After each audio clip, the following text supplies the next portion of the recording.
address you, having heard from many concerned Nigerians and having concluded a meeting with all the security chiefs. I must warn those who have hijacked and misdirected the initial, genuine and well-intended protest of some of our youth in parts of the country against the excesses of some members of the now disbanded Special Anti-Robbery Squad, SARS. On Monday, 12th October, I acknowledged the genuine concerns and agitations of members of the public regarding the excessive use of force by some members of SARS. The choice to demonstrate peacefully is a fundamental right of students as enshrined in Section 40 of our Constitution and other enactments. But this right to protest also imposes on the demonstrators the responsibility to respect the rights of other citizens and the necessity to operate within the law. As a democratic government, we listened to and carefully evaluated the 5-point demands of the protesters. And having accepted them, we immediately scrapped SARS and put measures in place to address the other demands of our youth. On approving the termination of SARS, I already made it clear that it was in line with our commitment to the implementation of extensive police reforms. Sadly, the promptness with which we have acted seemed to have been misconstrued as a sign of weakness and twisted by some for their selfish, unpatriotic interests. The result of this is clear to all observers. Human lives have been lost, acts of sexual violence have been reported, 2 major correctional facilities were attacked and convicts freed, public and private properties completely destroyed or vandalized, the sanctity of the palace of a peacemaker, the Oba of Lagos, has been violated. So-called protesters have invaded an international airport and in the process disrupted the travel plans of fellow Nigerians and our visitors. All this executed in the name of the Endsars protests. I am indeed deeply pained that innocent lives have been lost. These tragedies are uncalled for and unnecessary. Certainly, there is no way whatsoever to connect these bad acts to legitimate expression of grievance of the youth of our country. The spreading of deliberate falsehood and misinformation through the social media in particular, that this government is oblivious to the pains and plight of the citizens is a ploy to mislead the unwary within and outside Nigeria into unfair judgment and disruptive behavior. On the contrary, both our deeds and words have shown how committed this administration has been to the well-being and welfare of citizens, even with the steadily dwindling revenues and the added responsibilities and restrictions due to the coronavirus pandemic.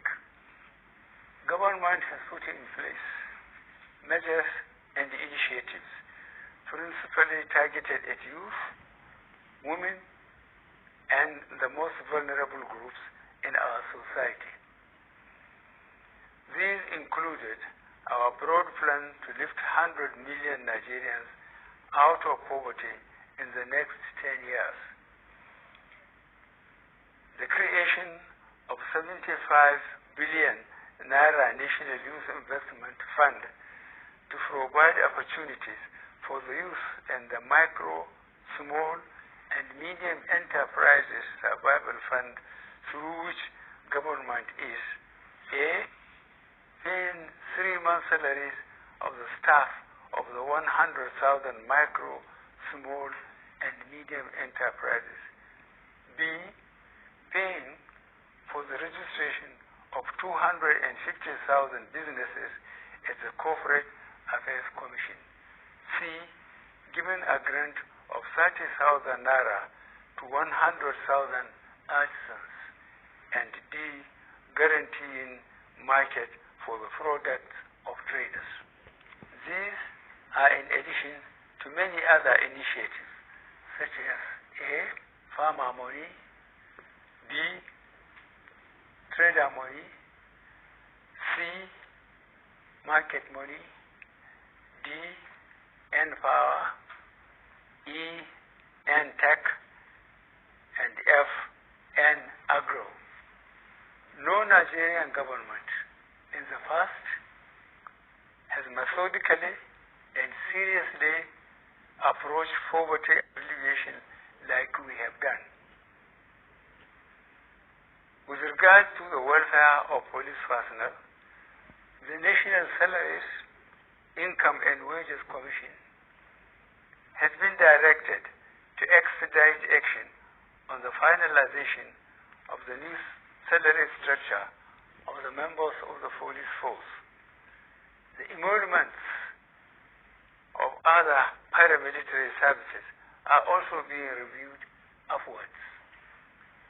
In order to underscore the importance of education in preparing youth for the future, this administration has come up with a new salary structure and other incentives for our teachers.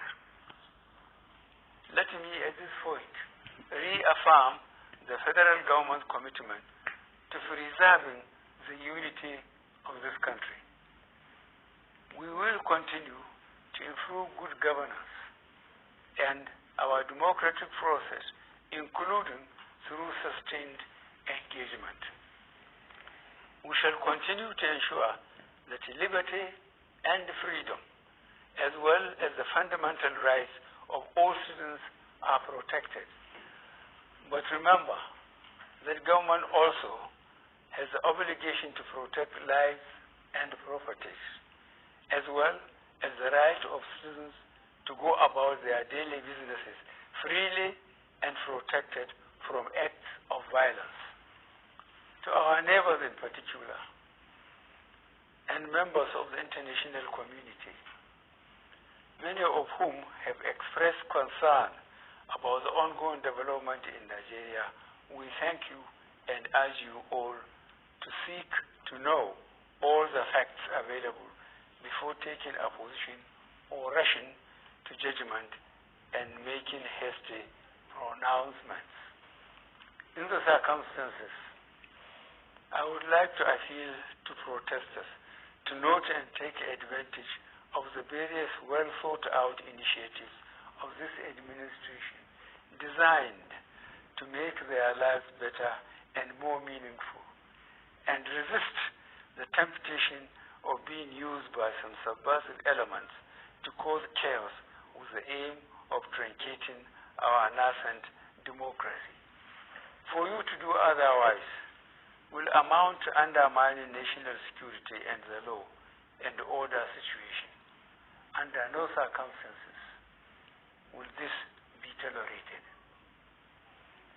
I therefore call on our youth to discontinue the street protests and constructively engage government in finding solutions. Your voice has been heard loud and clear, and we are responding. And I call on all Nigerians to go about their normal businesses and to join security agencies to protect lives and properties of all law-abiding citizens without doing harm to to those they are meant to protect. Let me pay tribute to officers of the Nigeria Police Force who have tragically lost their lives in the line of duty. I would like to thank those state governors, traditional and religious leaders who have appealed for calm and restraint. I also thank youth leaders who have restrained their followers from taking the law into their hands.